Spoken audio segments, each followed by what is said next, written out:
Logam beracun yang justru nyelamati nyawa. Kedengarannya paradoks banget, tapi ini beneran. Timbal, salah satu elemen paling toksik di bumi.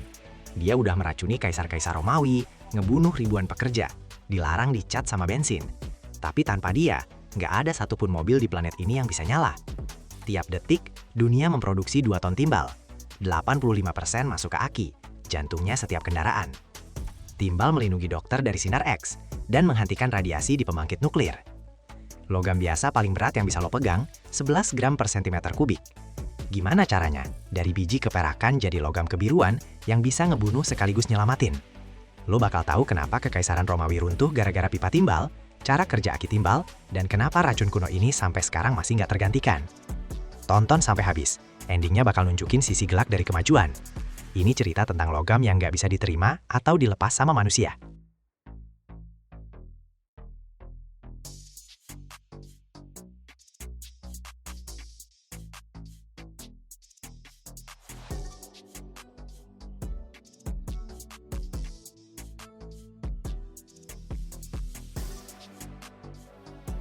Sejarah timbal dimulai dari zaman super kuno banget. Sekitar 7.000 tahun lalu, manusia udah bisa lebih dulu meleburkan timbal dari biji. Ini salah satu logam pertama yang berhasil manusia ekstrak dari batu. Timbal meleleh di suhu rendah, cuma 327 derajat. Bahkan api unggun bisa melelehkan biji timbal loh. Orang Mesir kuno pakai timbal buat bikin patung-patung kecil sama kosmetik. Iya bener, cewek-cewek zaman dulu pakai eyeliner dari timbal putih. Kekaisaran Romawi sih udah kebablasan banget pakai timbal. Pipa air dari timbal terbentang di seluruh Roma. Anggur disimpan di guci timbal, logamnya bikin minuman jadi lebih manis. Orang Romawi kaya makan pakai piring dari timbal. Para bangsawan nambah pemanis anggur mereka pakai gula timbal, aseta timbal, yang emang beneran manis rasanya. Hasilnya, keracunan massal. Kaum elit Romawi kena asam urat, kegilaan, mandul. Banyak sejarawan bilang kalau keracunan timbal di kalangan elit jadi salah satu penyebab jatuhnya Roma. Kaisar Nero yang terkenal gila itu kemungkinan keracunan timbal dari kecil.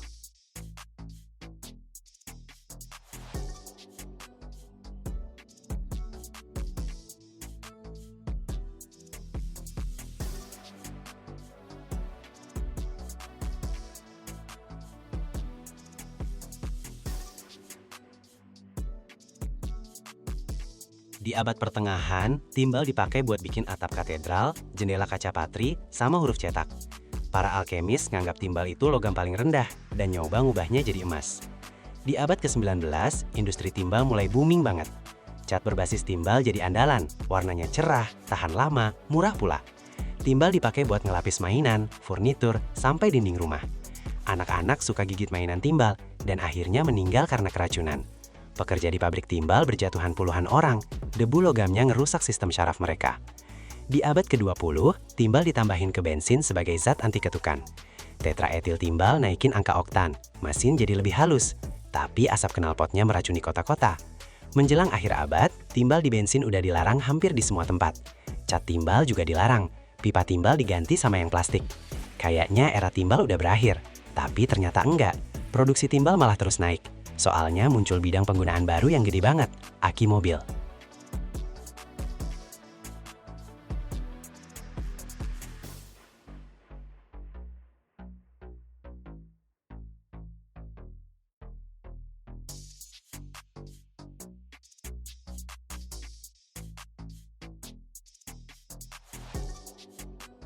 Dari mana timbal didapetin sekarang?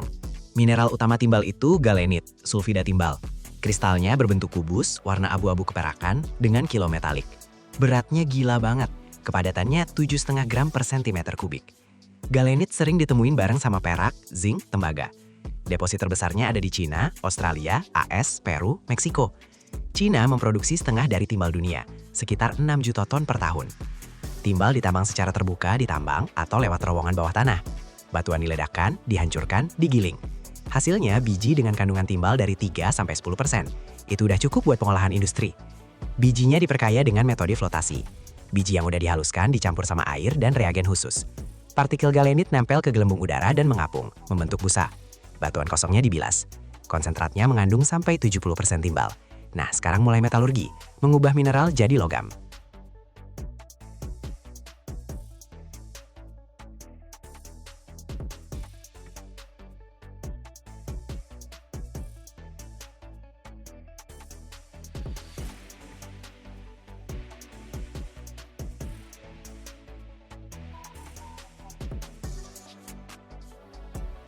Konsentrat timbal dipanggang di tungku gede banget dengan suhu sekitar 1000 derajat Celcius. Sulfida timbal berubah jadi oksida timbal sambil ngeluarin gas belerang. Gas ini ditangkap dan dipakai buat produksi asam sulfat, nggak ada yang kebuang deh. Oksida timbal dicampur sama kokas dan flux, batu kapur atau kuarsa. Dimasukin ke tungku tegak. Dari bawah, udara panas ditiup masuk, suhunya naik sampai 1200 derajat. Karbon ngeubah oksida timbal jadi logam murni. Di dasar tungku, timbal cair ngumpul, cairan abu biru yang berat banget. Timbal itu 11 kali lebih padat dari air. Kalau lo lempar bola baja ke timbal cair, dia bakal ngambang di permukaannya loh. Cairan timbal dikeluarin dari tungku pakai wadah khusus. Logamnya masih belum bersih, masih ada campuran tembaga, seng, perak, emas. Iya nih, di biji timbal emang sering ada logam mulia. Proses ngambil logam mulia ini bisa nutupin sebagian biaya produksinya. Timbalnya direfinasi, dibersihkan, dipanaskan sampai 500 derajat, terus ditambahin seng. Perak sama emas larut di sengnya, dan ngambang ke atas, langsung diambil deh.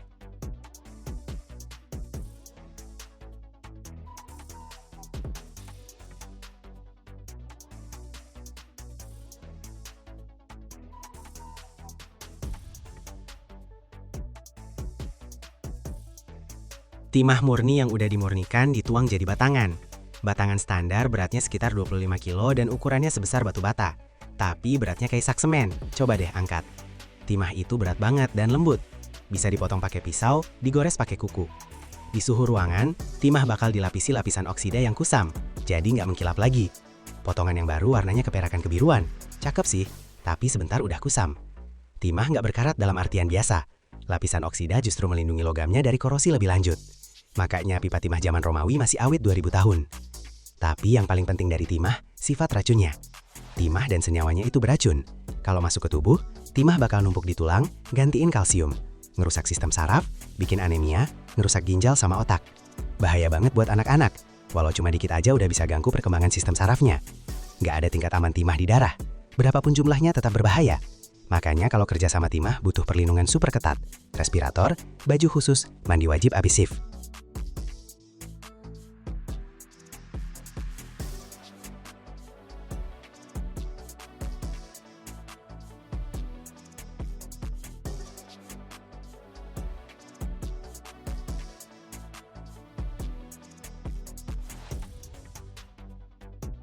Tapi kalau timbal seberacun itu, kenapa masih diproduksi dalam jumlah segede ini? Soalnya timbal punya sifat-sifat yang nggak bisa digantiin. Pertama, dia berat banget. Timbal itu 1,5 kali lebih berat dari besi. Kedua, dia lembut dan gampang dibentuk.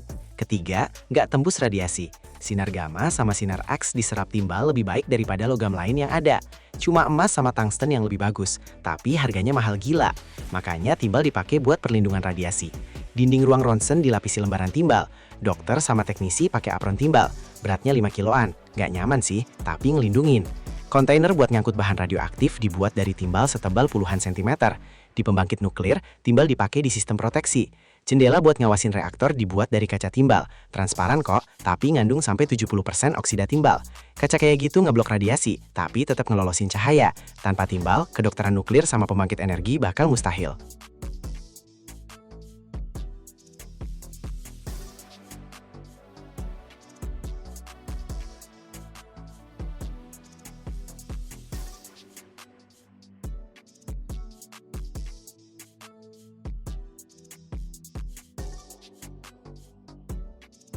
Tapi yang paling penting, timbal itu dipakai buat aki.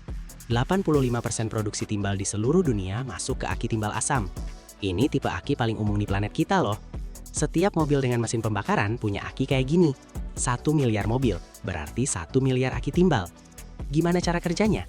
Di dalam casing plastik ada plat-plat dari timbal dan dioksida timbal yang direndam dalam larutan asam sulfat.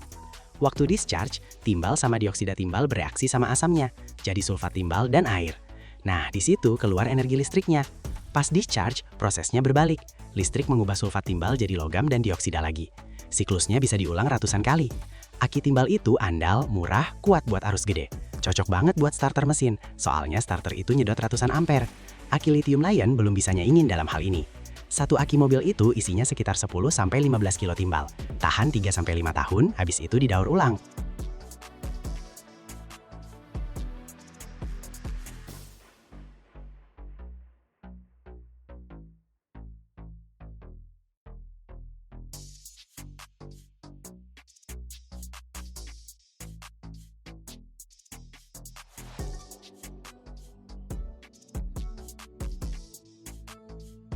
Timah hitam itu juaranya daur ulang dibanding semua material lain. Sampai 99% timah dari aki bekas balik lagi ke produksi. Aki bekas dibawa ke tempat pengumpulan, dibongkar, dihancurin. Plat timahnya dilebur, dibersihkan, dicetak jadi batangan. Aki baru itu mengandung sampai 80% timah daur ulang. Ini menguntungkan secara ekonomi. Timah daur ulang lebih murah dari yang baru digali. Dan ramah lingkungan juga, nggak perlu nambah tambang baru. Produksi timah hitam dunia sekitar 12 juta ton per tahun. Kira-kira setengahnya dari bahan daur ulang. Harga timah sekitar $2.000 per ton. Murah banget dibanding logam lain. Selain aki dan pelindung radiasi, timah dipakai buat selubung kabel, peluru, pemberat pancing, pemberat roda biar seimbang. Dikonstruksi buat peredam suara dan kedap air. Tapi penggunaan kayak gini lama-lama berkurang. Orang nyari pengganti yang nggak terlalu beracun. Masa depan timah di aki dan pelindung radiasi. Selama belum ada penggantinya, timah bakal tetap penting.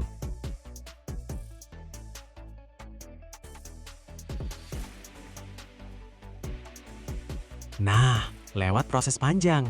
Dari kristal perak galenit, dibakar di tungku panas banget sampai 1200 derajat, terus dimurniin dari kotoran-kotoran, akhirnya lahir deh timbal. Logam paling kontroversial sepanjang sejarah manusia. Logam yang ngeracunin Kaisar Romawi, tapi juga nyelamatin nyawa di rumah sakit. Dilarang keras buat cat dan mainan anak, tapi tanpa dia, mobil lo nggak bakal bisa nyala. Berat, lembek, beracun, tapi nggak tergantikan. Ini cerita soal sisi gelap kemajuan. Gimana elemen berbahaya jadi pondasi peradaban modern. Tiap kali lo putar kunci kontak, rongsen atau fototoraks, ingat ya, timbal lagi kerja buat lo. Ngelindungin dari radiasi, nyimpan energi, nyalain mesin. Paradoks banget kan? Logam yang bisa bunuh kalau salah pakai, tapi nyelamatin nyawa kalau bener makainya. 7.000 tahun nemenin manusia, dari patung-patung kuno sampai aki modern. Timbal itu pengingat kalau progres selalu ada harganya. Dan harga itu kadang tertulis di tabel periodik dengan simbol PB. Plumbum, dari bahasa Latin yang artinya berat. Beratnya pilihan antara racun dan kebutuhan. Logam yang nggak bisa ditinggalin manusia, mau gimana pun usahanya.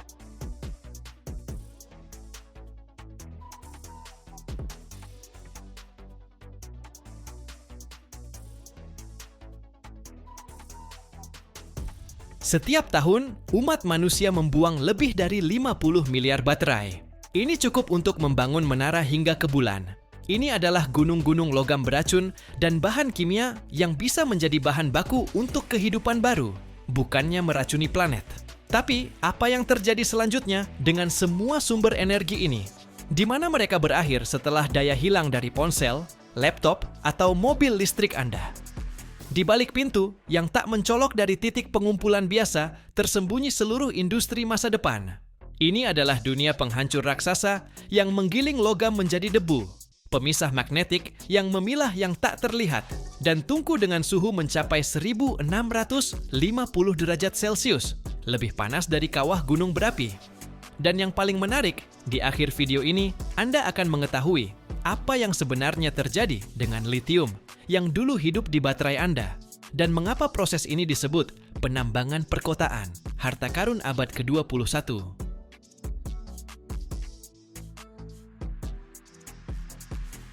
Perjalanan menuju kelahiran kembali tidak dimulai di pabrik, melainkan di tangan kita. Pengumpulan baterai bekas adalah operasi logistik raksasa yang mencakup seluruh negeri. Individu menyerahkan baterai kecil dari ponsel dan laptop ke kotak khusus yang dipasang di toko elektronik dan supermarket. Bengkel mobil, seperti rumah sakit untuk kendaraan, mengekstrak blok baterai masif seberat ratusan kilogram dari mobil listrik. Perusahaan industri yang menggunakan mesin berat menyerahkan sumber daya mereka yang habis dalam hitungan ton. Ini seperti ribuan sungai kecil yang mengalir menjadi satu sungai besar. Baterai lama dari pabrik dan bengkel dikirim dengan truk berlapis baja ke pusat pengumpulan regional. Menariknya, kontainer pengumpulan pintar modern dilengkapi sensor yang melacak level pengisian secara real-time. Ketika kontainer hampir penuh, ia otomatis mengirim sinyal ke perusahaan logistik yang merencanakan rute pengangkutan.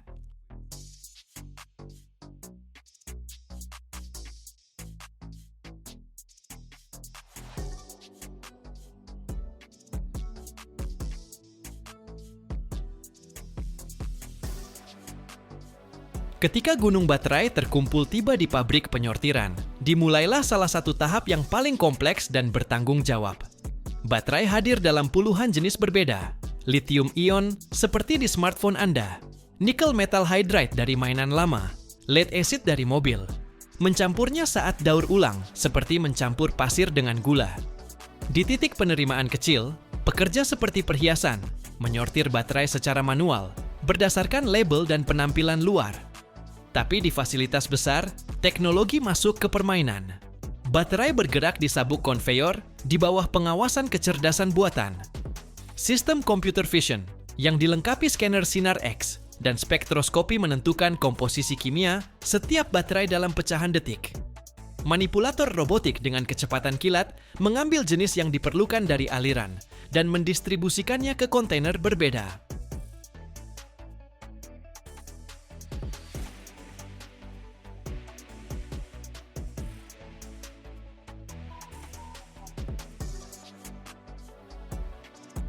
Meskipun ada otomatisasi, kontrol manusia tetap tak tergantikan. Operator, seperti pengontrol lalu lintas udara, memantau kerja mesin, dan ikut campur dalam kasus kompleks.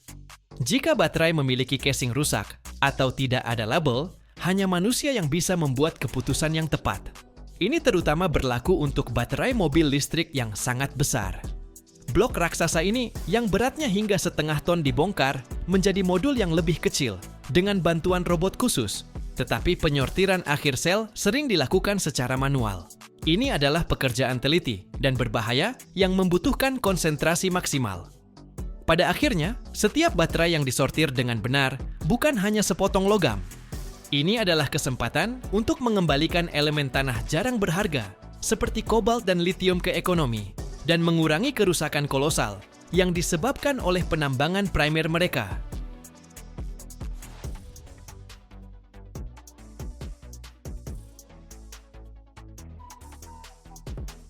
Setelah penyortiran, baterai dikirim ke eksekusi mereka, ke bagian penghancuran. Mereka jatuh ke rahang baja penghancur raksasa. Ini adalah monster industri sejati, yang bilahnya dari baja yang dikeraskan mampu menggiling bahkan casing lapis baja baterai mobil listrik. Di dalam ruang yang dilindungi, terjadi kekacauan logam yang sesungguhnya, raungan yang memekakan telinga, gerinda dan derak. Baterai benar-benar robek menjadi potongan kecil. Tapi proses ini sangat berbahaya. Energi apapun yang tersisa di baterai bisa menyebabkan kebakaran atau ledakan. Untuk menghindari ini, para insinyur mengembangkan beberapa solusi jenius. Sebelum penghancuran, baterai sering mengalami pembekuan kriogenik dalam nitrogen cair pada suhu minus 196 derajat. Ini tidak hanya membuat logam lebih rapuh, tetapi juga sepenuhnya menetralkan aktivitas kimia apapun. Beberapa penghancur bekerja di ruang kedap udara yang diisi dengan gas inert untuk menghilangkan kontak dengan oksigen.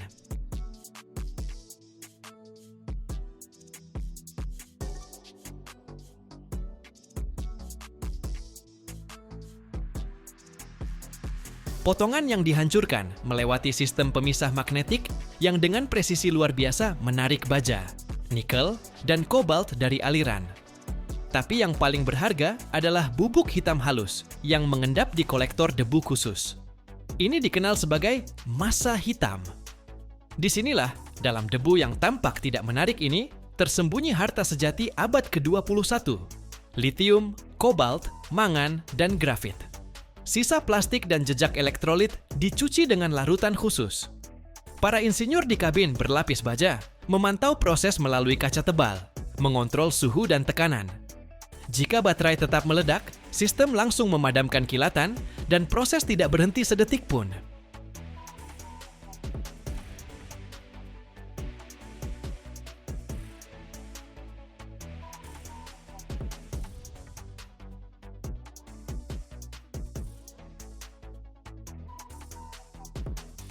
Setelah massa hitam berharga diekstrak dari kekacauan baterai yang dihancurkan, dimulailah alkimia sejati. Logam yang tampak terkunci selamanya di baterai lama diekstrak menggunakan dua metode utama, hidrometalurgi dan pirometalurgi. Hidrometalurgi adalah proses yang mirip dengan menyiapkan sup kimia yang kompleks.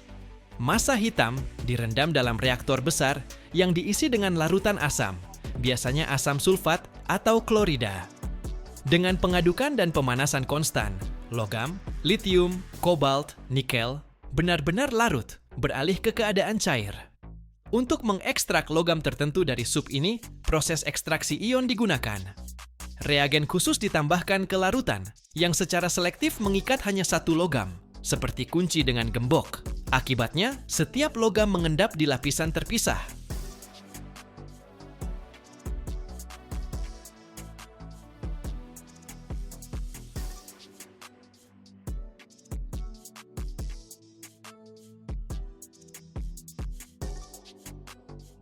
Jika hidrometalurgi adalah kimia halus, maka pirometalurgi adalah kekuatan primitif api. Di sini semuanya benar-benar terbakar dan meleleh. Massa hitam dimuat ke tungku busur besar, di mana suhu mencapai hampir 1650 derajat Celcius. Dengan panas seperti itu, logam meleleh, sementara plastik dan residu organik lainnya hanya terbakar. Massa yang meleleh berlapisan di bawah aksi gravitasi, seperti minyak dan air. Logam yang lebih berat seperti kobalt, nikel, dan tembaga mengendap di bagian bawah, membentuk paduan berharga. Sedangkan litium yang lebih ringan tetap di lapisan atas, dalam apa yang disebut terak. Kemudian, terak ini diekstrak dan diproses secara terpisah untuk mendapatkan litium murni. Metode ini lebih cepat dan memungkinkan pengolahan volume besar, tetapi juga lebih boros energi.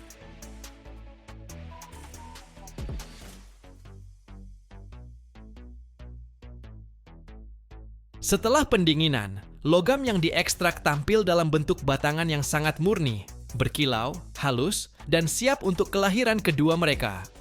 Pendinginan setelah proses pirometalurgi adalah tahap yang tidak kalah penting.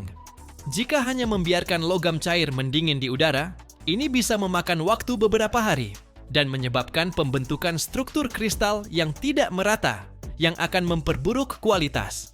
Karena itu pendinginan selalu terkontrol. Batangan dapat bergerak perlahan di konveyor, di bawah kipas yang kuat. Ini seperti pengering rambut raksasa, yang dengan cepat tetapi merata mendinginkan permukaan. Untuk proses yang lebih cepat, batangan yang memanas dapat dicelupkan ke dalam bak air besar, atau cairan pendingin khusus. Ini adalah pemandangan yang luar biasa. Logam yang panas, saat masuk ke air, langsung terbungkus awan uap mendesis. Kadang-kadang pendinginan gabungan juga digunakan. Pertama udara kemudian air untuk mengurangi tegangan internal dalam logam. Pendinginan terkontrol memastikan struktur logam yang homogen, yang sangat penting untuk penggunaan ulang mereka, terutama dalam produksi baterai berteknologi tinggi baru.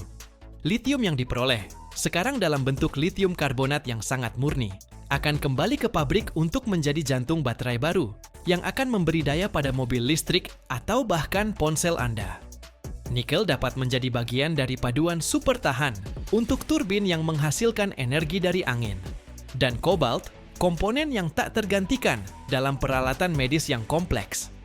Kami benar-benar menutup siklus. Baterai lama yang dibuang memberi kehidupan pada teknologi baru yang canggih. Baterai yang dibuang dapat berubah menjadi bencana lingkungan yang nyata. Pertama, mereka mengandung logam berat beracun yang, saat mencapai tempat pembuangan sampah, merembes ke tanah dan air tanah, meracuni segala sesuatu di sekitarnya. Kedua, penambangan logam tanah jarang baru adalah proses yang sangat kotor dan destruktif yang menghabiskan sumber daya alam dan menyebabkan kerusakan kolosal pada ekosistem. Daur ulang menyelesaikan kedua masalah ini secara bersamaan. Dan tahukah Anda di mana lagi kekuatannya?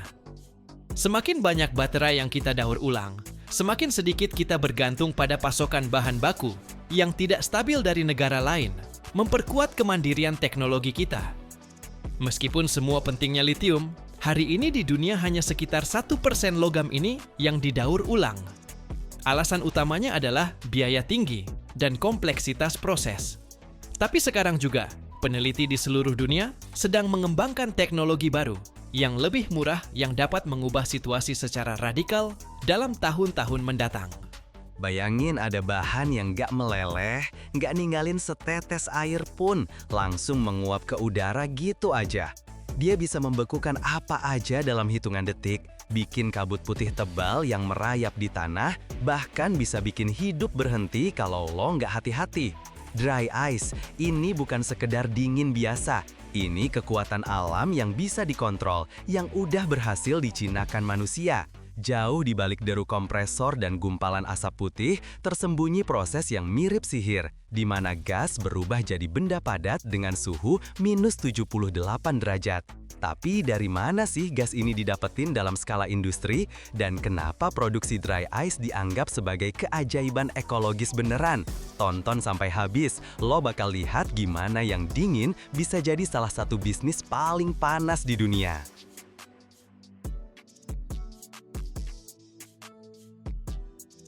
Es kering industri itu sebenarnya cuma bentuk padat dari karbon dioksida yang beku di suhu ekstrim minus 78,5 derajat Celcius. Gampangnya gini, ini tuh gas karbon dioksida yang sama persis kayak yang kita keluarin setiap kali napas, yang diserap sama tumbuhan, dan yang bikin minuman bersoda lo jadi segar. Beda sama es biasa yang kalau meleleh jadi air, es kering punya kemampuan keren banget, sublimasi. Dia langsung berubah dari padat jadi gas, nggak lewat fase cair sama sekali. Makanya disebut kering, dia nggak ninggalin genangan air, tapi langsung menguap jadi gas yang nggak kelihatan. Kemampuan unik ini yang bikin dia bisa langsung ngedinginin dan menguap tanpa sisa. Jadinya dia kepake banget di puluhan industri.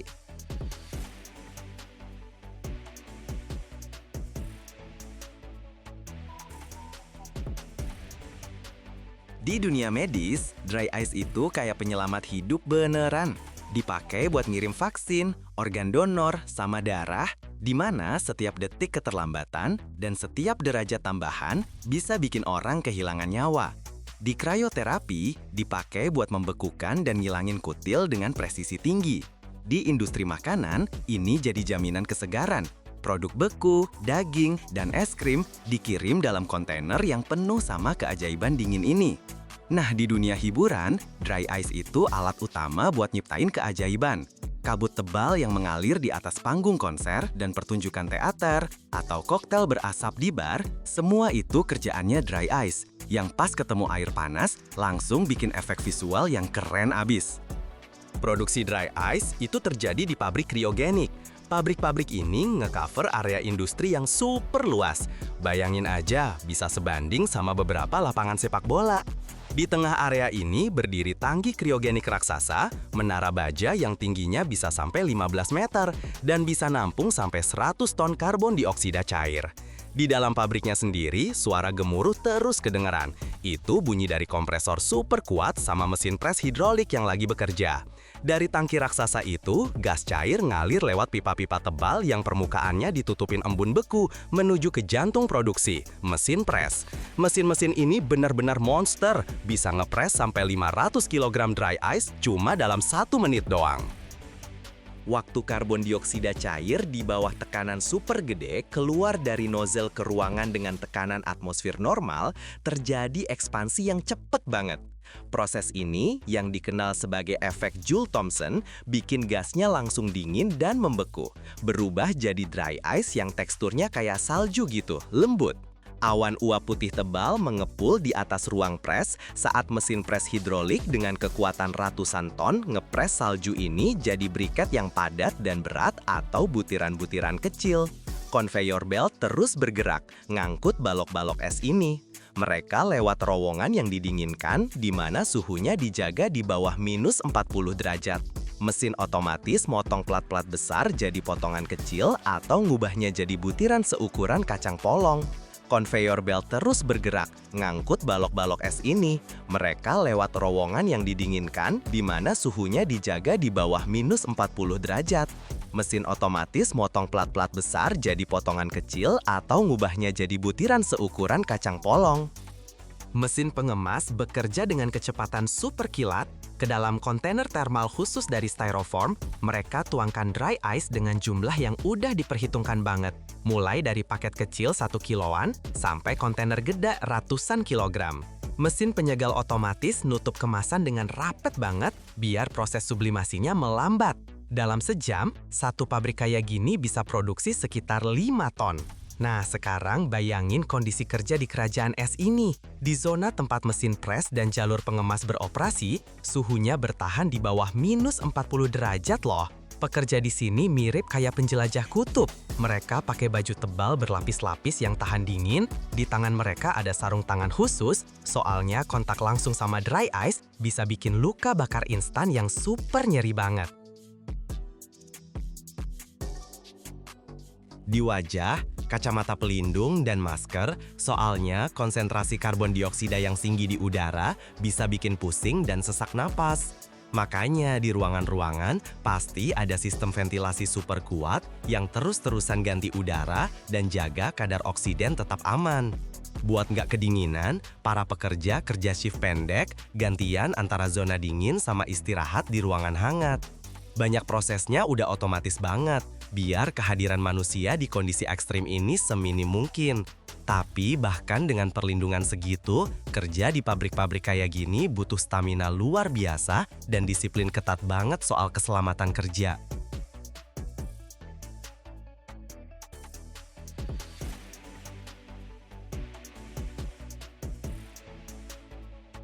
Terus, dari mana pabrik-pabrik itu dapatin CO2 dalam jumlah segede itu? Rahasianya, mereka nggak memproduksi CO2 khusus, mereka ngumpulinnya.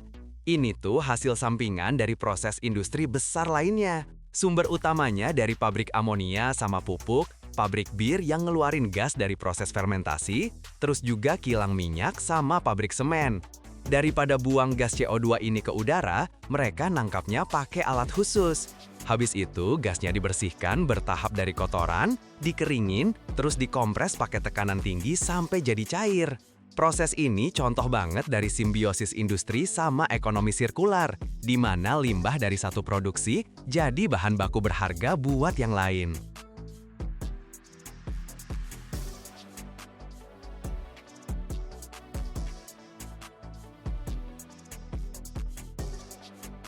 Tapi meskipun berguna banget, dry ice itu sebenarnya bahan yang butuh kehati-hatian ekstra loh. Suhunya super dingin, sampai bisa bikin luka bakar serius kalau kena kulit. Tapi bahaya utamanya ada di proses sublimasinya. Waktu menguap, dry ice bakal ngebikin oksigen di ruangan tertutup tergantikan. Kalau kalian ada di ruangan tanpa ventilasi yang lagi nguapin dry ice dalam jumlah banyak, bisa-bisa sesak napas. Ada kasus tragis di mana orang-orang sampai meninggal keracunan karena pakai dry ice buat bikin efek kabut di kolam renang tertutup. Makanya nih, kerja sama dry ice harus bener-bener ikutin aturan keamanan. Ventilasi yang bagus, pakai sarung tangan pelindung, sama kacamata safety.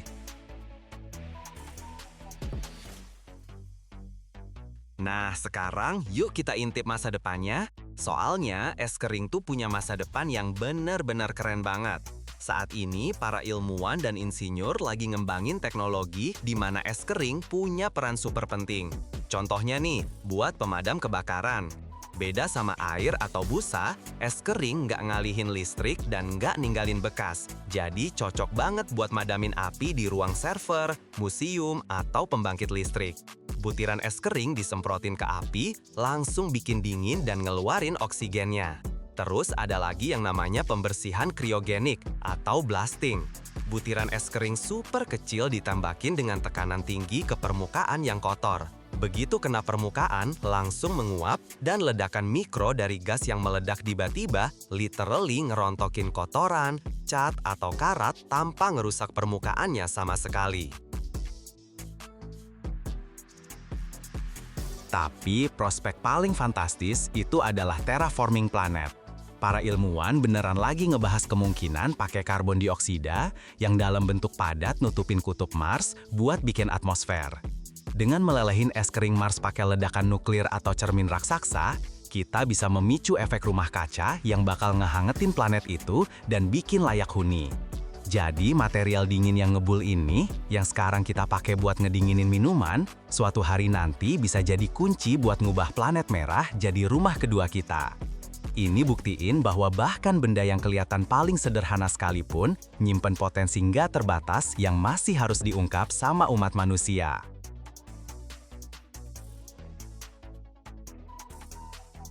Bayangin deh, 8% dari semua emisi karbon dioksida di planet ini itu datang dari satu industri aja, metalurgi. Setiap detik di dunia ini ada 60 ton baja yang diproduksi. Dan setiap 1 ton baja itu ninggalin jejak hampir 2 ton karbon dioksida. Tapi di Swedia terjadi sesuatu yang kayaknya nggak mungkin banget. Mereka bikin baja tanpa batu bara. Bener-bener tanpa batu bara sama sekali. Gantinya, hidrogen sama listrik. Kedengeran kayak fiksi ilmiah kan? Nah, di tahun 2021, truk Volvo yang dirakit dari baja ini keluar ke jalan raya. Mobil pertama dalam sejarah yang terbuat dari baja dengan jejak karbon 0. Gimana caranya umat manusia bisa ninggalin teknologi yang udah ada 3000 tahun? Lo bakal tahu kenapa metalurgi tradisional itu ngebunuh planet kita, gimana hidrogen bisa gantiin batu bara di tungku pembakaran, dan kenapa revolusi ini bakal ngubah segalanya, dari gedung pencakar langit sampai mobil. Tonton sampai habis ya, di akhir bakal kelihatan kalau masa depan baja itu udah nggak hitam lagi, tapi hijau.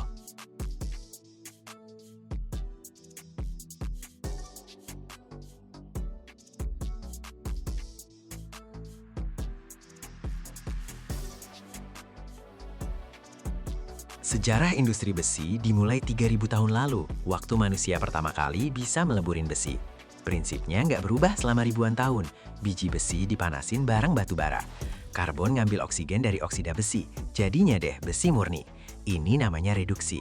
Terus produk sampingannya itu karbon dioksida yang langsung terbang ke atmosfer. Selama berabad-abad nggak ada yang peduli soal ini. Di abad ke-19 muncul tungku tinggi, raksasa baja setinggi gedung 20 lantai. Di dalamnya suhunya bisa nyampe 2000 derajat Celcius.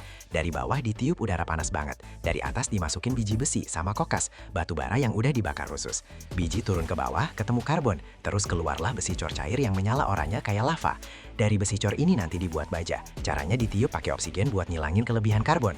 Teknologi ini yang bikin revolusi industri berjaya. Bikin gedung pencakar langit, jembatan, kapal, mobil. Tapi harganya luar biasa mahal banget.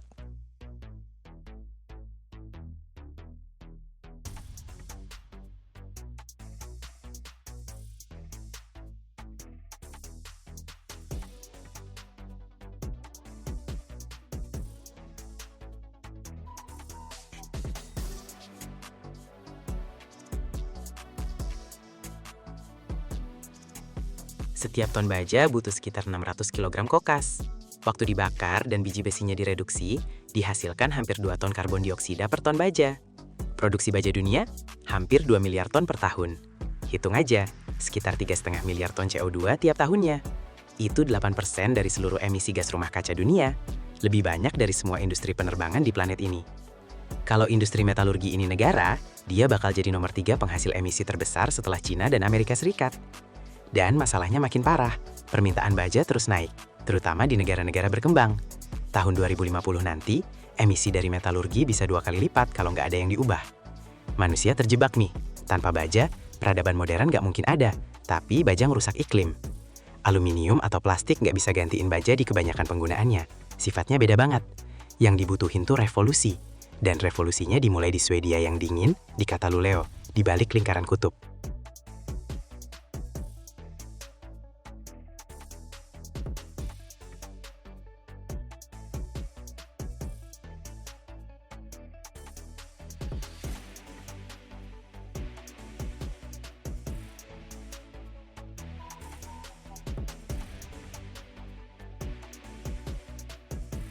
Di tahun 2016, 3 perusahaan Swedia, SSAB, Vattenfall, sama LKAB, ngumumin proyek hybrid, Hydrogen Breakthrough Iron Making Technology.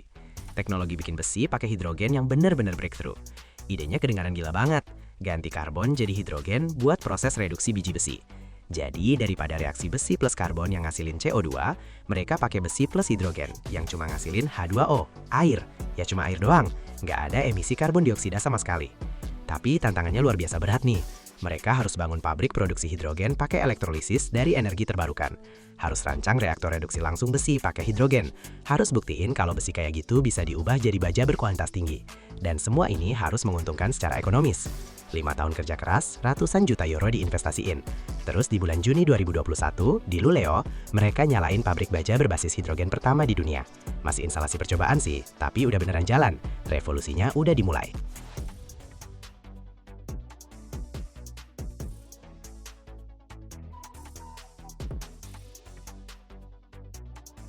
Sekarang kita bahas gimana cara kerjanya.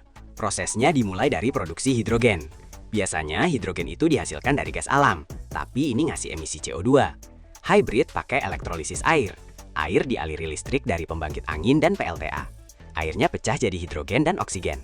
Hidrogen hijau yang bersih tanpa emisi sedikit pun. Hidrogen ini dialirkan ke shaft furnace, reaktor reduksi langsung. Dari atas dimasukkan pelet biji besi. Butiran seukuran kenari terdiri dari oksida besi. Dari bawah dialirkan hidrogen panas dengan suhu sekitar 800 derajat Celcius. Hidrogennya naik ke atas melewati lapisan pelet.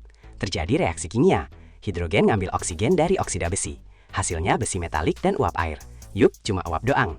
Peletnya turun ke bawah, secara bertahap kehilangan oksigen dan berubah jadi besi berpori, yang disebut besi sponge atau direct reduced iron, DRI. Hasilnya adalah butiran berpori berwarna abu-abu dari besi murni.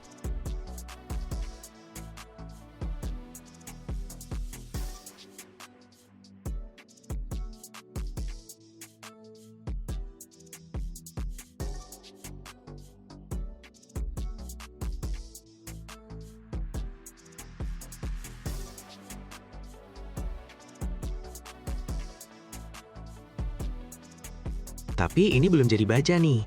Besi spons ini dimasukin ke tungku busur listrik. Kayak dandang baja gede banget dengan elektroda grafit setebal tiang telegraf. Lewat elektroda ini dialirin arus listrik yang gila-gilaan, puluhan ribu ampere loh.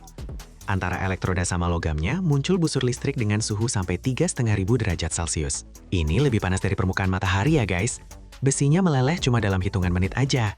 Terus ditambahin unsur-unsur paduan, kromium, nikel, molybdenum, buat dapetin grade baja yang diinginkan. Listrik buat tungkunya juga dari sumber energi terbarukan. Pembangkit listrik tenaga air sama kincir angin. Baja cairnya bersinar putih banget, bikin silau. Dituang ke cetakan, dibiarkan dingin. Jadilah batangan baja atau bahan baku. Dari segi sifatnya nggak beda sama baja biasa.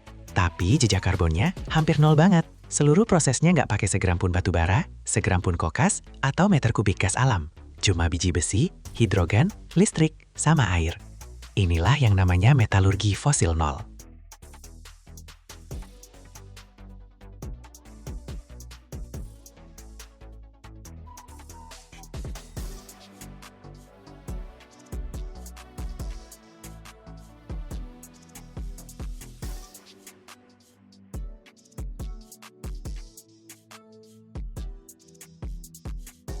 Agustus 2021 terjadi peristiwa bersejarah banget.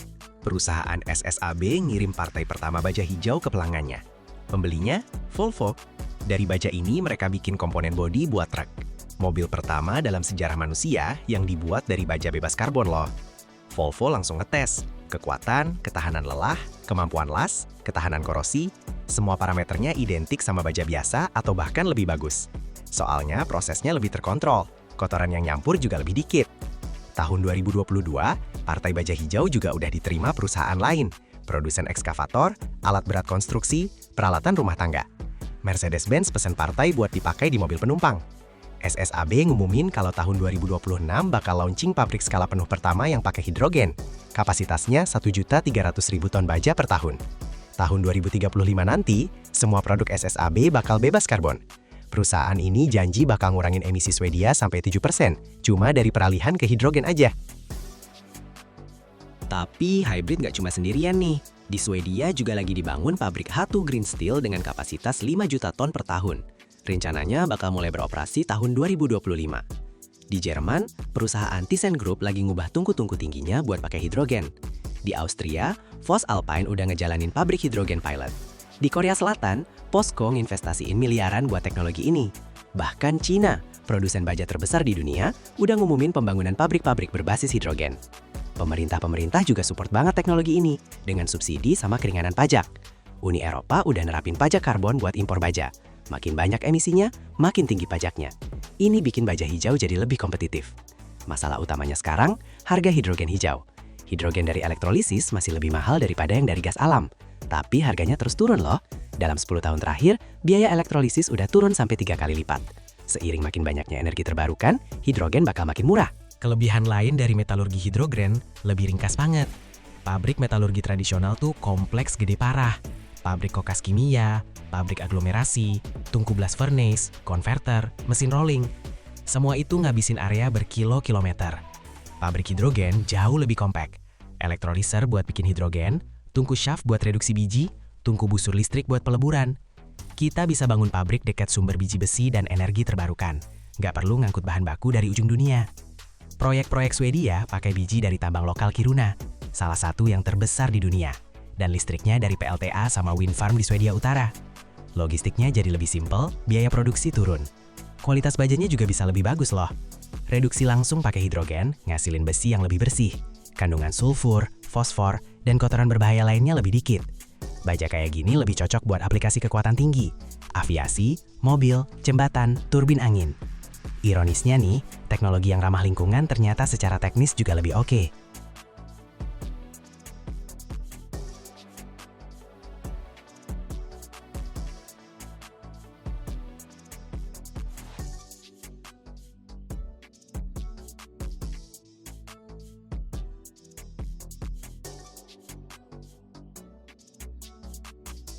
Tentu aja, ada tantangannya juga nih. Metalurgi hidrogen butuh listrik yang banyak banget. Buat bikin 1 ton baja, butuh sekitar 3,5 megawatt jam listrik. Itu konsumsi energi kota kecil selama sehari loh. Makanya, proyek-proyek ini dibangun di tempat yang punya energi terbarukan murah melimpah. Skandinavia sama pembangkit hidroelektriknya, Jerman dan Denmark sama anginnya, Australia sama matahari. Infrastruktur buat nyimpen dan ngangkut hidrogennya juga perlu. Ini gas yang mudah meledak. Mereka bangun pipa khusus, tangki penyimpanan, sistem keamanan. Tapi semua ini bisa diatasi kok.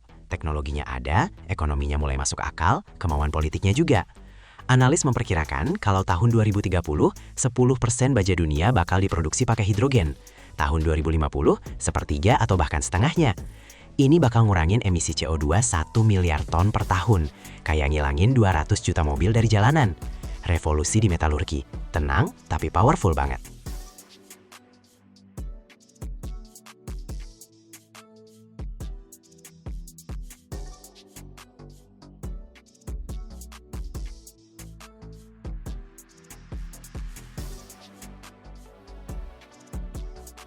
Jadi gitu, setelah ngelewatin perjalanan panjang dari tungku kuno yang ngeleburin besi pakai batu bara selama 3000 tahun, sampai akhirnya sadar ini udah jadi bencana ekologi banget dan harus cari solusi, manusia akhirnya nemuin hidrogen. Elemen yang paling banyak ada di seluruh alam semesta. Gas yang sama yang bikin bintang-bintang itu nyala, sekarang bisa ngeleburin baja di bumi. Ganti asap hitam dari cerobong pabrik, sekarang jadi uap air doang. Ganti miliaran ton gas karbon dioksida, jadi air. Ini cerita tentang gimana teknologi yang tadinya kayak nggak bakal berubah, bisa diubah total dalam waktu 1 dekade aja. Tiap kali lo lihat gedung pencakar langit baru, jembatan, atau mobil 10 tahun ke depan, ingat aja, di dalamnya mungkin itu baja hijau. Logam yang waktu produksinya nggak ngerusak iklim sama sekali. Logam masa depan yang dibuat dari biji besi, air, angin, dan matahari. Industri baja yang tadinya hitam, sekarang jadi hijau. Dan ini bukan cuma ganti warna doang loh, ini perubahan paradigma total. Manusia udah buktiin, kita bisa bangun peradaban tanpa ngehancurin planet. Bahkan di industri sekotor baja sekalipun, revolusi hidrogen udah dimulai. Dan ini bakal ngubah segalanya. 300 km per jam, 60 ton logam melesat di rel lebih kencang dari mobil balap. Dan semua ini bertumpu pada 4 roda, yang masing-masing saat itu memanas karena gesekan sampai suhu lebih dari 1000 derajat Celcius. Ini lebih panas dari besi membara merah di bengkel pandai besi. Satu retakan mikro sepanjang 2/10 mm aja dan bencana di kecepatan 300 km per jam bakal terjadi. Gimana cara bikin roda yang mampu tahan neraka kayak gitu?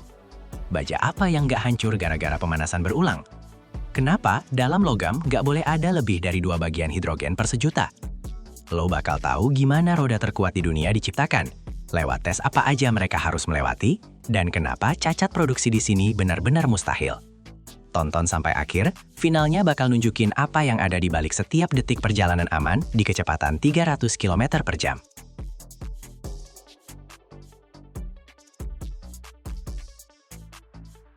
Sejarah kereta cepat dimulai tahun 1964, waktu Jepang ngeluncurin kereta legendaris Shinkansen. Kecepatan 210 km per jam itu beneran revolusioner banget. Tapi rodanya yang biasa nggak kuat menahan beban segitu. Logamnya retak-retak, permukaannya rusak gara-gara kepanasan. Para insinyur ngadepin masalah serius nih. Pas kereta melaju 300 km per jam, rodanya bisa panas sampai lebih dari 1000 derajat karena gesekan sama rel. Itu suhu yang bikin baja biasa kehilangan kekuatan dan mulai bengkok loh. Tiap kali ngerem, langsung kejut suhu. Tiap kali ngebut lagi, siklus panas dingin baru lagi deh. Logamnya capek, muncul retak-retak kecil. Padahal setiap pasang roda itu nahan beban puluhan ton. Satu gerbong aja beratnya sekitar 50-60 ton. Makanya mereka butuh baja yang benar-benar baru dan teknologi produksi yang beda total.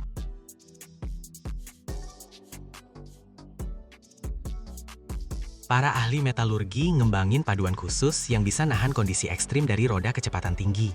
Ini bukan sekedar baja biasa, ini material presisi dengan standar super ketat buat setiap elemennya.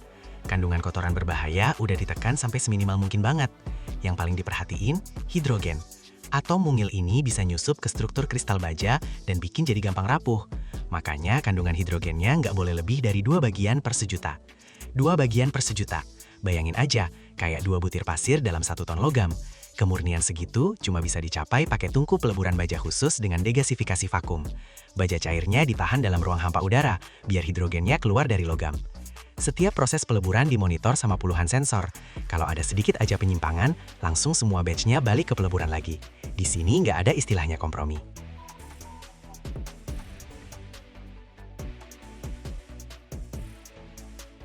Begitu baja siap, dimulailah bagian paling keren, proses tempa bertahap untuk bikin pusat roda kereta. Patangan logam panas besar yang beratnya beberapa ton dimasukin ke bawah palu raksasa. Pukulan pertama, dan logamnya langsung mulai berbentuk.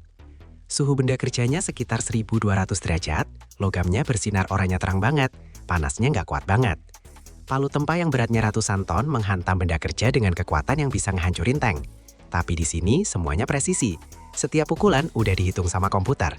Logamnya mengalir, ngambil bentuk yang diinginkan, dan struktur dalamnya jadi makin padat. Tempa itu bukan cuma soal bikin bentuk, tapi soal ngatur struktur kristal yang benar, yang bakal ngasih kekuatan dan ketangguhan. Setelah setiap pukulan, benda kerjanya diputar, dipanasin lagi, dipukul lagi. Prosesnya berlangsung berjam-jam.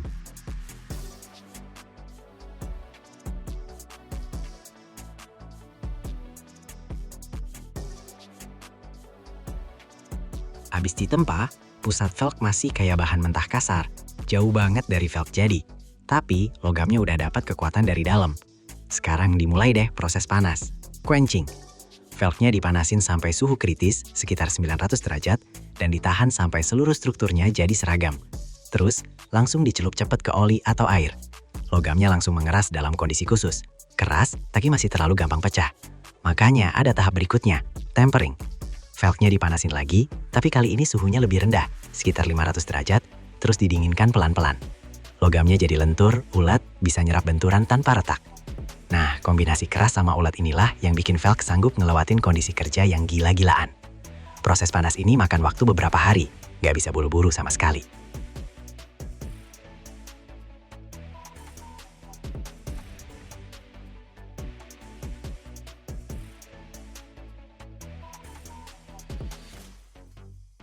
Sekarang roda ini masuk ke tahap pemesinan mekanis. Mesin bubut super kuat memotong logam berlebih, membentuk geometri yang sempurna banget. Roda kereta cepat harus bulat sempurna, dengan presisi sampai 1/100 mm. Kalau ada sedikit aja ketidaksimetrisan, di kecepatan 300 km per jam bakal mulai muncul getaran yang bisa merusak roda, rel, dan bearing gerbongnya. Pahat bubut memotong serpihan lapis demi lapis, memunculkan permukaan logam yang mengkilap. Prosesnya bikin hipnotis. Roda gede ini berputar, pahat bergerak mengikuti lingkaran, dan serpihan baja panjang menggulung spiral terus jatuh ke bawah. Sensor khusus terus mengukur diameter, ngecek ada penyimpangan atau enggak. Setelah dibubut, roda dipoles sampai permukaannya mengkilap kayak cermin. Tapi yang paling penting masih ada di depan, kontrol kualitas.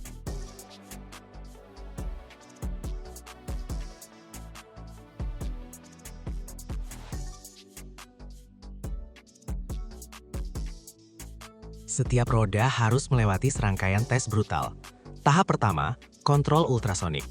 Gelombang ultrasonik dipancarkan melalui logam.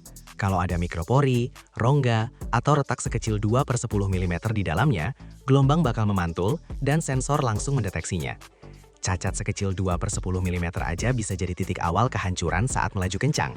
Roda dengan cacat kayak gitu langsung ditolak, nggak ada pengecualian. Terus, kontrol magnetik. Roda dimagnetisasi dan ditaburi bubuk logam. Kalau ada retakan permukaan yang nggak kelihatan mata, medan magnet di titik itu bakal terdistorsi dan bubuknya mengumpul jadi garis. Ini menunjukkan lokasi cacat dengan tepat. Metode-metode ini bisa menemukan cacat yang mustahil dilihat tanpa peralatan khusus. Tapi buat roda berkecepatan tinggi, nggak cukup cuma menemukan cacat. Cacat itu memang nggak boleh ada sama sekali.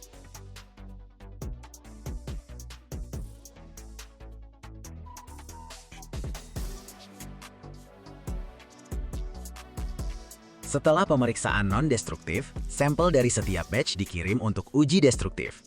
Potongan logam diambil dari roda dan dikasih beban yang luar biasa gila. Sampelnya ditarik sampai putus buat ngeliat batas kekuatannya. Dipukul pakai palu di suhu minus 40 derajat buat ngecek ketangguhannya di cuaca dingin banget. Dipanasin sampai 1000 derajat, terus didinginkan mendadak ratusan kali berturut-turut, niru siklus pengereman sama akselerasi. Kalau logamnya nggak tahan bahkan cuma satu tes aja, seluruh batch langsung ditolak, nggak ada kompromi. Bersamaan gitu, rodanya ditimbang dengan presisi sampai gram, diukur keseimbangannya. Kalau titik beratnya geser bahkan cuma 1 mm, rodanya nggak seimbang dan nggak bisa dipakai di kecepatan tinggi. Cuma roda yang sempurna di semua aspek yang dapat izin dipasang di kereta berkecepatan tinggi.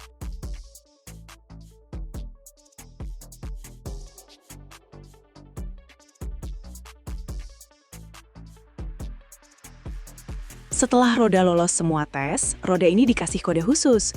Kode ini tuh lengkap banget isinya. Nomor peleburan baja, tanggal penempaan, nama pengrajinnya, hasil semua tes yang udah dilakukan. Jadi kalau misalnya 10 tahun kemudian ada cacat sedikit aja di rodanya, lewat kode ini bisa dilacak balik semua riwayat produksinya dan ketahuan kenapa bisa cacat. Roda-roda dipasang di gandar secara berpasangan. Setiap pasang harus identik beratnya dan ukurannya. Terus gandar sama rodanya dipasang ke bogi kereta. Bogi ini mekanisme yang rumit banget dengan bearing, peredam kejut, sama sistem pengereman. Dan roda-rodanya inilah yang nahan beban utamanya. Setiap pasang roda nahan sekitar 15-20 ton berat kereta, plus beban dinamis dari akselerasi, pengereman, dan pas pelok. Kecepatan 300 km per jam, gaya yang diterima naik berkali-kali lipat loh.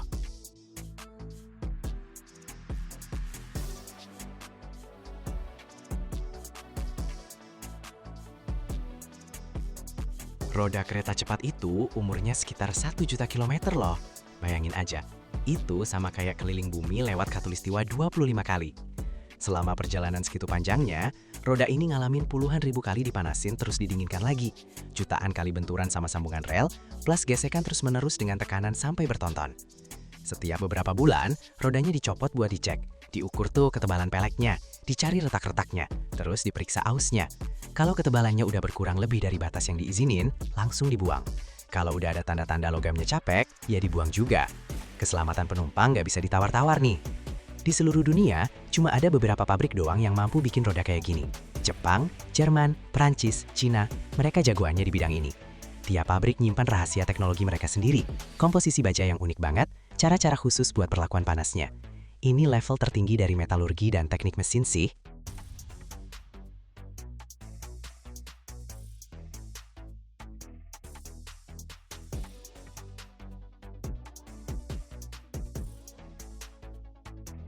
Jadi gitu, setelah ngelewatin perjalanan panjang dari baja cair lewat api neraka tempa, lewatin tes ultrasonik sama magnet, ngecek tiap milimeter dengan detil banget. Lahir deh roda yang sanggup ngebawa 60 ton dengan kecepatan 300 km per jam. Ini cerita tentang gimana manusia belajar ngejinakin kekuatan dan kecepatan. Setiap roda kayak gini tuh simfoni dari pemikiran engineering, seni metalurgi, dan kontrol kualitas yang nggak kenal ampun. Di dalamnya terkandung ribuan jam kerja ratusan spesialis, puluhan operasi teknologi, dan toleransi 0% buat produk cacat. Waktu lo naik kereta cepat dan di luar jendela pemandangan ngebut lewat dengan kecepatan 300 km per jam, ingat ya, di bawah lo ada 4 roda yang masing-masing udah ngelewatin tes dari neraka supaya lo bisa sampai tujuan dengan selamat. Ini bukan cuma logam biasa, ini jaminan hidup lo di kecepatan gila-gilaan.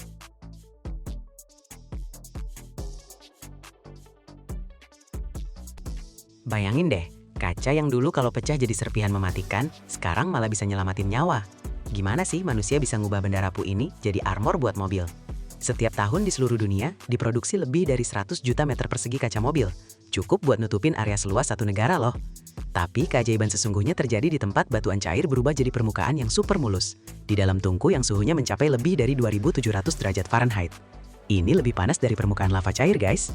Gimana caranya pasir kuarsa biasa bisa jadi dasar teknologi keselamatan yang sekarang nggak bisa dipisahin dari transportasi modern? Eksperimen gak sengaja apa sih yang ngubah sejarah mobil selamanya?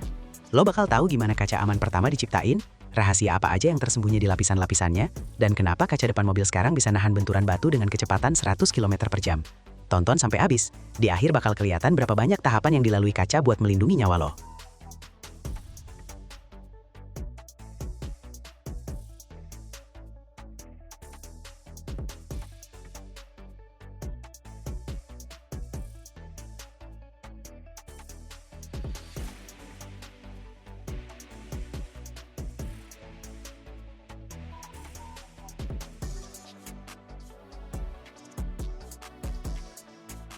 Sejarah produksi kaca mobil tuh sebenarnya terkait banget sama perkembangan industri otomotif yang mulai muncul di akhir abad ke-19.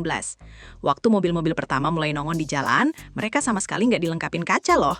Desain bodi yang terbuka cuma bisa ngelindungin penumpang secara parsial aja, dan debu, angin, serangga, plus bahaya lainnya bikin perjalanan jadi super nggak nyaman banget.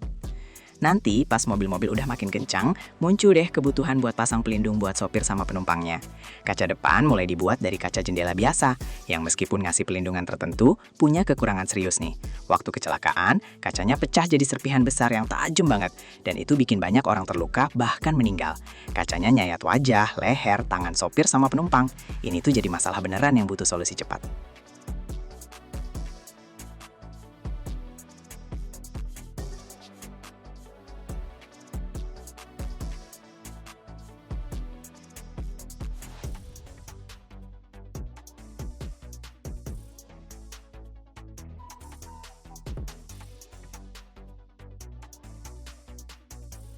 Penemuan revolusioner pertama di dunia kaca mobil itu nggak disengaja loh. Di tahun 1903, seorang ahli kimia Prancis namanya Edward Benedictus nggak sengaja jatuhin labu yang dilapisin nitroselulosa. Kacanya retak sih, tapi nggak hancur berantakan gara-gara ada lapisan plastik tipis. Kejadian random ini bikin dia kepikiran buat bikin kaca berlapis, yang akhirnya jadi dasar triplex. Di awal tahun 10-an abad ke-20, kaca laminasi mulai dipakai di mobil-mobil premium. Strukturnya terdiri dari dua lapis kaca yang di tengahnya ada film transparan tipis. Waktu kena benturan, kacanya nggak berantakan, retakannya cuma nempel di filmnya aja. Di tahun 20-an, kaca laminasi mulai banyak banget dipakai buat produksi kaca depan mobil.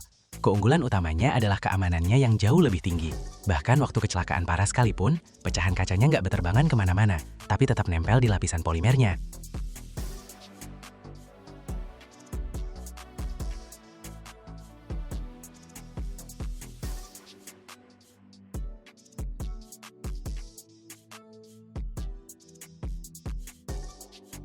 Tahap perkembangan kaca mobil selanjutnya di tahun 30-an, waktu teknologi pembuatan kaca tempered dipatenin.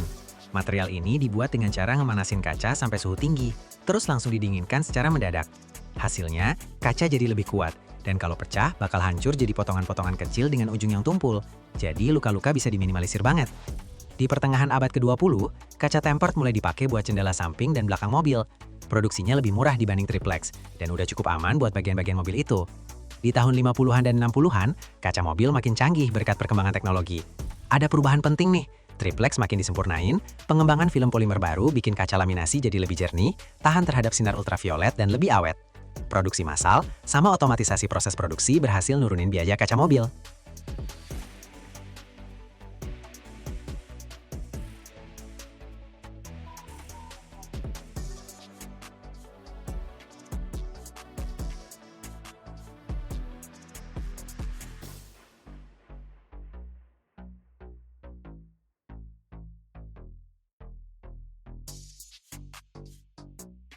Salah satu terobosan teknologi paling penting dalam produksi kaca adalah penemuan metode float di tahun 1959.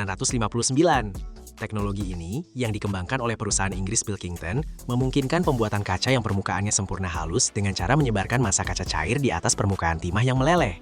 Bayangin deh, kaca cair yang super panas dituangkan ke permukaan logam cair yang kayak cermin, terus menyebar sendiri, membentuk lembaran yang benar-benar rata. Berkat metode ini, kaca jadi lebih seragam, lebih kuat, dan lebih terjangkau buat produksi massal. Metode float sampai sekarang masih jadi dasar produksi kaca mobil, menjamin ukuran yang presisi, permukaan yang mulus, dan kualitas tinggi. Di paruh kedua abad ke-20, kaca mobil mengalami lebih banyak perubahan lagi, yang fokus ke peningkatan keamanan dan kenyamanan. Di tahun 60-an, kaca belakang mobil mulai dipasangin filamen pemanas yang mencegah embun dan pembekuan kaca.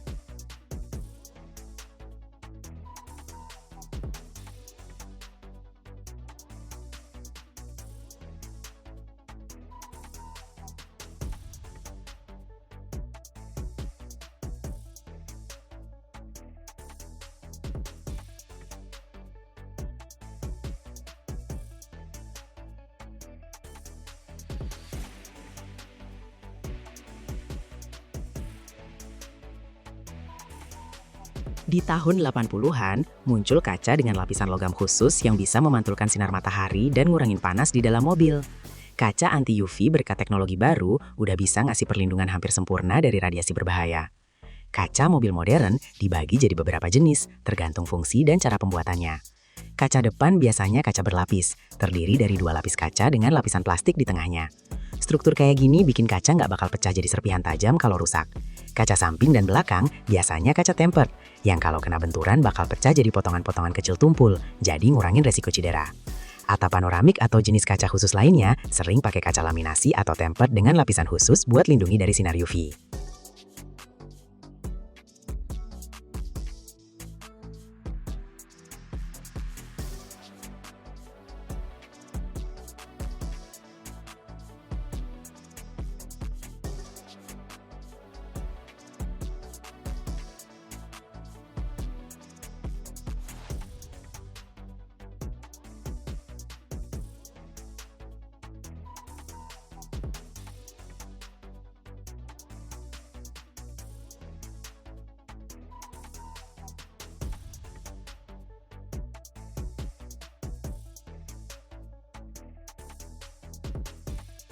Komponen utama kaca tuh bahan-bahan alami yang dicampur dengan takaran tertentu buat dapetin sifat yang diinginkan.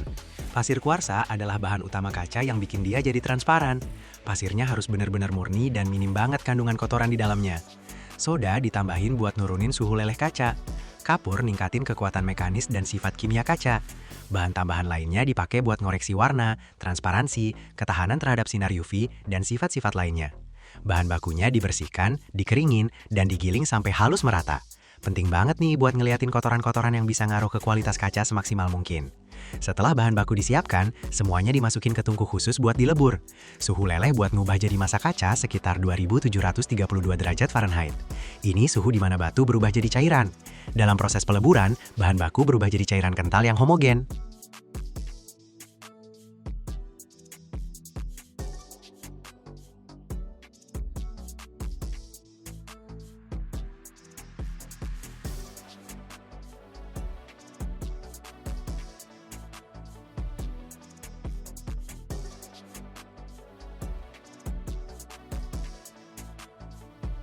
Massa kaca diaduk biar semua bahannya tercampur rata. Ini penting banget nih buat ngehindarin gelembung udara atau bagian yang nggak merata di produk jadinya. Tungku pelemburan kaca dilengkapin sama sistem kontrol suhu modern dan otomasi proses. Jadi kualitas produk akhirnya terjamin tinggi. Setelah meleleh, massa kaca masuk ke proses pembentukan. Yang diproduksi modern sekarang paling sering pakai teknologi metode float. Kaca cairnya mengalir keluar dari tungku, terus masuk ke bak berisi timah cair.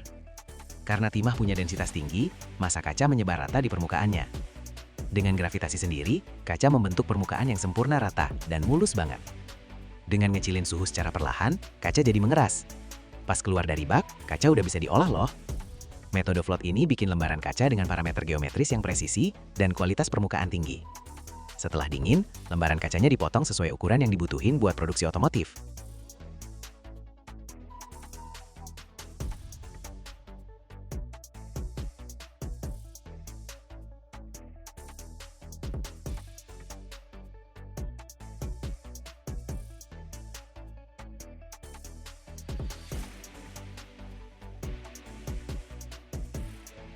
Mesin pemotong otomatis bikin kerja jadi presisi banget. Biar nggak retak atau pecah, tapi kacanya dihalusin dulu. Setiap lembar kaca dicek dulu ada cacat nggak, kayak retak mikro, gelembung udara, atau kerusakan lainnya. Buat bikin kaca mobil kuat dan aman, kacanya harus dikerasin dulu lewat proses tempering. Kacanya dipanasin sampai sekitar 1112 derajat Fahrenheit. Terus permukaan kacanya langsung didinginkan cepat pakai semburan udara. Sementara lapisan dalamnya dinginnya lebih pelan. Hasilnya muncul tekanan yang bikin kaca makin tahan benturan. Kaca yang udah ditemper, kalau pecah bakal jadi serpihan kecil yang aman. Jadi resiko celaka bisa diminimalisir. Buat kaca depan mobil, dipakailah kaca laminasi. Struktur dari kaca dan lapisan film polimer. Pembuatannya ada beberapa tahap nih. Di antara 2 lembar kaca dipasang film polimer. Strukturnya masukin ke mesin pres vakum buat ngilangin gelembung udara.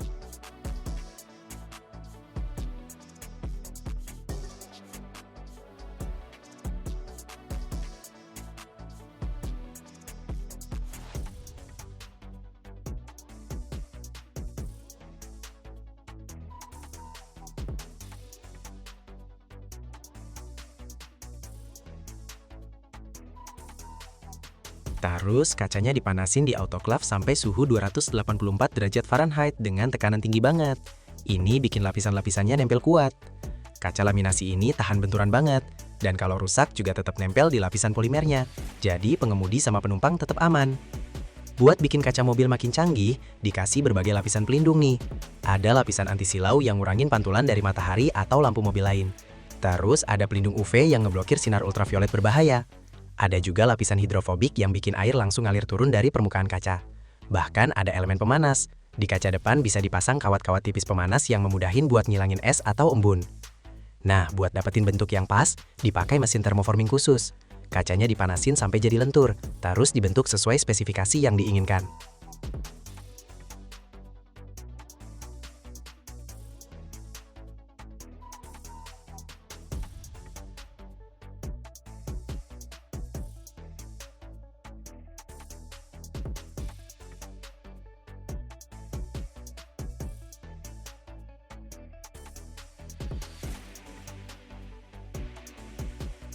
Di tahap akhir, setiap produk kaca ngelewatin pemeriksaan super ketat. Mereka ngecek transparansi dan ada nggak cacat di kacanya. Kacanya diuji ketahanan benturan dan seberapa kuat dia nahan beban. Standar kualitas juga diverifikasi. Akurasi ukuran, bentuk, dan parameter lainnya dicek banget. Kaca mobil yang udah jadi dikemas sedemikian rupa biar nggak rusak pas pengiriman. Terus dia dikirim ke pabrik mobil atau service center, di mana kaca itu bakal dipasang ke kendaraan. Nah, bayangin nih, setelah perjalanan panjang dari pasir kuarsa, lewatin api neraka tungku dengan suhu 2700 derajat, mandi di kolam timah cair, proses tempering dan laminasi, lahirlah kaca yang mampu melindungi nyawa lo di kecepatan 120 km per jam. Ini cerita tentang gimana sebuah tabung yang gak sengaja pecah ngubah dunia otomotif selamanya. Produksi kaca mobil itu proses berteknologi tinggi yang gabungin fisika, kimia, dan engineering. Berkat teknologi modern dan standar kontrol kualitas yang ketat, kaca mobil ngasih keamanan, kenyamanan, dan daya tahan yang tahan lama banget. Setiap kali lo naik mobil, ingat ya, antara lo dan bahaya cuma ada lapisan kaca tipis yang udah ngelewatin puluhan tahap produksi buat di momen kritis nyelamatin hidup lo.